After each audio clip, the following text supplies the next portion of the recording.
నమస్తే, welcome to ఆధ్య media. నేను బాలు. మనతో పాటుగా ఉన్నారు సీనియర్ జర్నలిస్ట్ ఇమ్మంది రామారావు గారు. వారితో మాట్లాడదాం. నమస్తే రామారావు గారు. నమస్తే బాబు. సార్, రాబోయే రోజుల్లో జిల్లాలు మొత్తము క్లీన్ స్వీప్ చేసుకొని, అంటే ఉన్న పార్టీలో నుంచి పక్క పార్టీలోకి ఏదో ఒక పార్టీని చూసుకొని వెళ్ళాల్సినటువంటి ఒక పరిస్థితిని ఇవాళ వైసీపీ ప్రభుత్వం తీసుకొస్తూ ఉంది. అంటే ఇప్పుడు ఈ పార్టీలో నుండి పక్క పార్టీ తిట్టినప్పటికీ కూడాను ఇవాళ వేరే గత్యంతరం లేక, ఎందుకంటే ఈ పార్టీ ఎట్లా గెలవదని సంగతి అర్థమైన తర్వాత, లేకపోతే వాళ్ళని కొంతమంది బహిష్కరించిన తర్వాత, లేకపోతే వాళ్ళందరికీ వాళ్ళే నచ్చగా బయటకు వచ్చే వాళ్ళని కొంతమంది, ఇట్లా లిస్ట్ తీసుకుంటే చాలా పెద్ద లిస్ట్ మనకి ఇప్పుడు బయటపడుతూ ఉంది. ఆ కోవలోకే, ఆ జాబితాలోకే మేకపాటి చంద్రశేఖర్ రెడ్డి గారు కూడా బయటకు వచ్చి, అంటే ఉదయగిరి నుంచి, వెంకటగిరి నుంచి ఏమో ఆనం రామనారాయణ రెడ్డి గారు, ఇట్లా కోటంరెడ్డి శ్రీధర్ రెడ్డి గారు ఇప్పటికే టీడీపీ తీర్థం పుచ్చుకున్నట్టుగా తెలుస్తూ ఉంది. సో ఈయన కూడా తాజాగా మేకపాటి చంద్రశేఖర్ రెడ్డి గారు కూడా రేపు యువగళం పాదయాత్రలో నారా లోకేష్ గారికి సంఘీభావం తెలుపుతూ ఆయన పాదయాత్రని మేమే ప్లాన్ చేస్తాము, ఎక్కడెక్కడ రావాలంటూ ఆయన స్టేట్మెంట్ ఇచ్చారు. సో మొన్నటిదాకా మనము ఒంగోలు, ప్రకాశం జిల్లాల గురించి మాట్లాడుకున్నాం. అంతర్గత ముసలాలు కావచ్చు, ఒకరిపైన ఒకరి ద్వేషాలు కావచ్చు.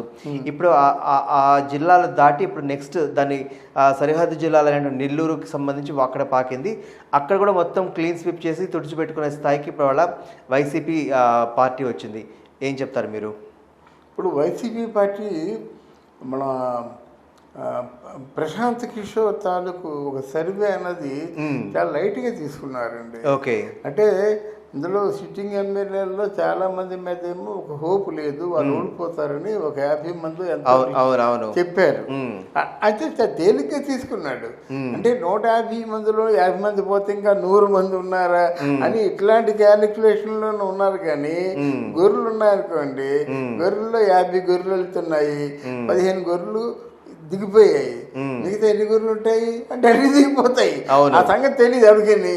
15 గొర్రెలు దిగిపోయినట్టు మిగతా 35 గొర్రెలు ఉన్నాయని మనం గొర్రెలాగా ఆలోచించాలి. అంతేగాని గొర్రెలు ఎందుకు ఆగుతాయి? ముందు 15 గొర్రెలు రాజసంగా వెళ్ళిపోతున్నప్పుడు దాన్నే ఫాలో అయిపోదాం అనుకుంటా అన్నమాట. తర్వాత ఎవరైనా ఇప్పుడు రాజకీయం అన్నది చాలా పెద్ద వ్యాపారం అయిపోయింది. అంటే ఆల్మోస్ట్ వాళ్ళు తన నెత్తురుడికి సంపాదించిన జీవిత కాలంలో ఉన్నటువంటి అమౌంట్ అంతా 50 కోట్లు అయితే 50 కోట్లు తక్కువ. ఆ 50 కోట్లు కూడా భవిష్యత్తుని నమ్మి జలబోసేయాలి. అవును. గెలిచావా నువ్వు పర్వాలేదు, ఓడిపోయావా నీకు అధ్యక్షుడికి ఉన్నటువంటి సత్సంబంధాల వల్ల ఏదో మళ్ళీ ఆదాయం వచ్చే మార్గాన్ని చూపిస్తారు. కానీ లేకపోతే అంతేక భిక్ష ఎత్తుకోవాల్సింది. అందువల్ల వాళ్ళు డెఫినెట్గా ఏ పార్టీలో ఉంటే గెలుస్తామో ఆ పార్టీలోకి వెళ్తారు. లాస్ట్ టైం జగన్మోహన్ రెడ్డి పార్టీలోకి వచ్చారంటే అందరూ తెలివితేటలతో ఆలోచించి మొట్టమొదటిసారి కదా, అందులో ఒక ఛాన్స్ ఇవ్వమంటున్నాడు, ముద్దులు ఆడుతున్నాడు, గుద్దులు ఆడుతున్నాడు అని వచ్చారు. సక్సెస్ఫుల్గా 151 మంది, అందులో కొంతమంది మినిస్టర్లు అయ్యారు, మరి కొంతమంది మొత్తానికి ఎమ్మెల్యేగా ఉన్నారు, జీతా బత్యాలు తీసుకున్నారు. ఇప్పుడు అలా కాదు, అది ప్రధాన కారణం. రెండవది ఏంటంటే వీళ్ళకి నియోజకవర్గం తాలూకు, అంటే జగన్మోహన్ రెడ్డికి ఎమ్మెల్యేలతో ఎంతవరకు సత్సంబంధాలు ఉన్నాయంటే లేవు. ఓకే. తర్వాత కొంతమంది ఎవరైనా పొరపాటున అలా కాదండి, అనుభవంతో చెప్తున్నాను, దయచేసి ఆలోచించండి అంటే వాడు మొహం చూడడం మానేస్తే వాడికి ఎలా ఉంటుంది? అయ్యో నా జీవితం కాలంలో ఎంత అనుభవం తీసి పక్కన పడేసాడు ఏంటంటే కోపం వస్తుంది ఒకటి. తర్వాత ఏంటంటే ఇంకా ఆయనకి ఒక 151 వచ్చింది, ఈసారి 175 రావాలన్నది ఆయన తాలూకు ఆలోచన. వైనాట్ 175 అంటున్నాడు. అంటే వైనాట్ 175 అంటున్నాడు అన్నమాట. మనం అనుకున్నాం కదా, ఎందుకంటే అసలు పూర్తిగా గొర్రెల మందలాగా ఉన్న ఒక కుటుంబంలోనూ అడేమో కొడుకుతో చెప్తారన్నమాట 100కి 100 రావాలని చెప్పేసి.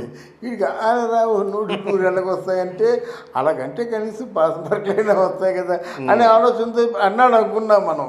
ఆ పాస్ మార్కులు కూడా ఇప్పుడు వచ్చే పరిస్థితిలో లేదు. వైనాట్ 175 అంటే వైనాట్ పులివెందల అంటున్నారు.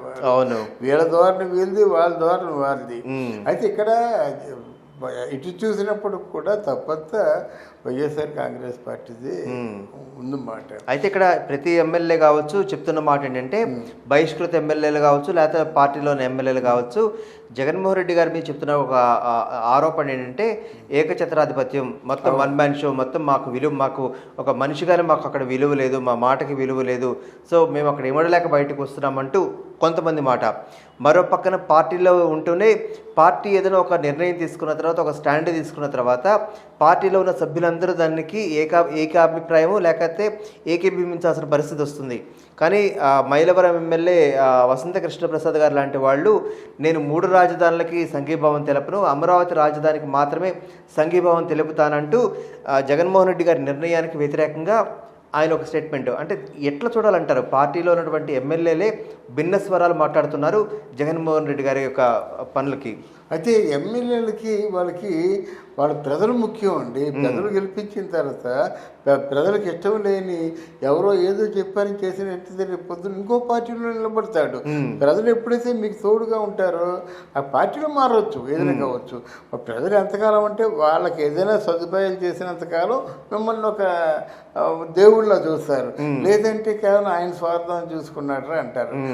రామకృష్ణారెడ్డి మంగళగిరిలో గెలిచినందుకు ఎవరు మన లోకేష్ బాబు మీద గెలిచినందుకు ఎంత బాగుండాలి, కానీ ప్రజలకి దగ్గరగా లేకుండా ప్రజలతో దూరంగా ఉంటూ ఇప్పుడు కేవలం మన జగన్మోహన్ రెడ్డి గారి మాటలు వినబట్టి కదా అందరికీ దూరం అయిపోయాడు ఈనాడు. ఇప్పుడు మీకు మంగళగిరిలో ఎవరు ఇప్పుడు రామకృష్ణారెడ్డి మాట మాట్లాడరు, ఊసెత్తరు, ఈసారి గెలవడం మాట అలా ఉంటుంది. అంటే ప్రజలతోనే వాళ్ళు ముడిపడి ఉండాలి, కానీ ప్రజలను కాకుండా ఎవరో ముఖ్యమంత్రి గారు చెప్పారు ఆ మాటే మనం విందాం అనుకుంటే అది కుదరదు. అలా ఆ విధంగా ఆ యాంగిల్లో ఆయన కరెక్ట్గా చేశాడు. ఇక్కడ ఏంటంటే మీకు ఒక ఎగ్జాంపుల్ చెప్తాను. అప్పుడు మాకు శ్రీకాకుళంలో అనుకుంటుండేవారు అన్నమాట. ధర్మాన ప్రసాదరావు గారు జగన్మోహన్ రెడ్డి గారిని ఆయన పిలిస్తే వచ్చాడు. ఆయన పిలిస్తే వచ్చి ఉదయం 7 గంటలకి ఇంకా టిఫిన్ చేయకుండా వచ్చి అక్కడ కూర్చుంటే, లోటస్ పాండ్లో కూర్చుంటే ఉదయం 7 గంటలకు వచ్చిన వ్యక్తిని సాయంత్రం 5 గంటలు చూసాటండి. ఎంత దారుణం అండి. మళ్ళీ జీవితంలో పార్టీలో చేరుతాడా? మరి ఉదయం 7 గంటలకు వచ్చి టిఫిన్ ఎక్కడే చేశాడు, మధ్యాహ్నం 2-3 గంటలప్పుడు ఏదో కొంచెం మినీ టిఫిన్ లాంటి చేశాడు. 5 గంటలు చేస్తే ఆడికి ఎలాగుంటుంది?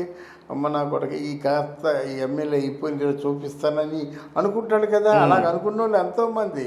ఎవరైతే అపాయింట్మెంట్ కోసం ఆశపడ్డారో ఆ అపాయింట్మెంట్ ఇవ్వకపోయినట్టయితే ప్రతి ఒక్కరికి కూడా కష్టంగా ఉంటుందండి. ఆయన పట్ల మీరు ఏమైనా కానివ్వచ్చండి, మీరు కాసేపు మాట్లాడితే అదో తృప్తి. ఎస్ మా అధికారి మా యజమాని మాతో మాట్లాడుతాను తృప్తి. అంతేగాని మాట్లాడకుండా అపాయింట్మెంట్ ఇవ్వకుండా చెప్పింది వినకుండా ఏదైనా ఉంటే చెప్తుంటే చూడండి. ఆయన తాలూకు నైజం తెలిసిపోయింది కదా. చిరంజీవి గారు లాంటి వాళ్ళు 2 చేతులు జోడించి ఇలా నమస్కారం పెడితే మనం ఎవరైనా అంటాం, అయ్యో పెద్దవారు మీరు అలా అనొద్దండి అంటాం కదా.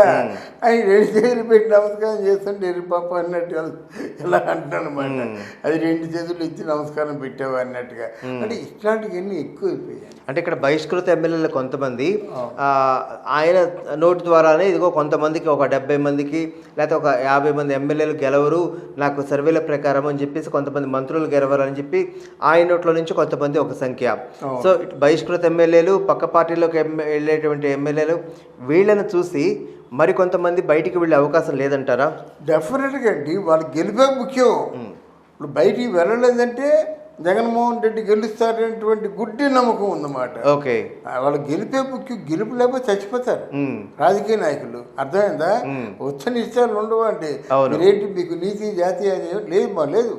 మీరు రాజకీయ నాయకులు అంటే ఒక అధికారం ఉంటే మేము బతకగలం, ప్రజల్లో బతకాలి. ఉదయం లేచి ప్రజల్లోకి వెళ్ళిపోయి నలుగురిని కన్సల్ట్ చేయకపోతారు, బతకలేడు. ఇంటికి 10 మంది రాకపోతే బతకలేరు. అంటే ఎమ్మెల్యేలే కాదు, కార్పొరేటర్ బతకలేడు. అటు చుట్టూ 10 మంది ఉండాలి, బయటకు వెళ్తే ఒక 50 మంది ఉండాలి. వాళ్ళు డబ్బులు ఇచ్చి తీసుకెళ్తారు. అందువల్ల డెఫినెట్గా మీకు అనుమానం అవసరం లేదు. జగన్మోహన్ రెడ్డి నిజంగా గెలిచేలా ఉంటే ఆయనతోనే ఉంటారు. రైట్. థ్యాంక్ యూ అండి. Thank you very much.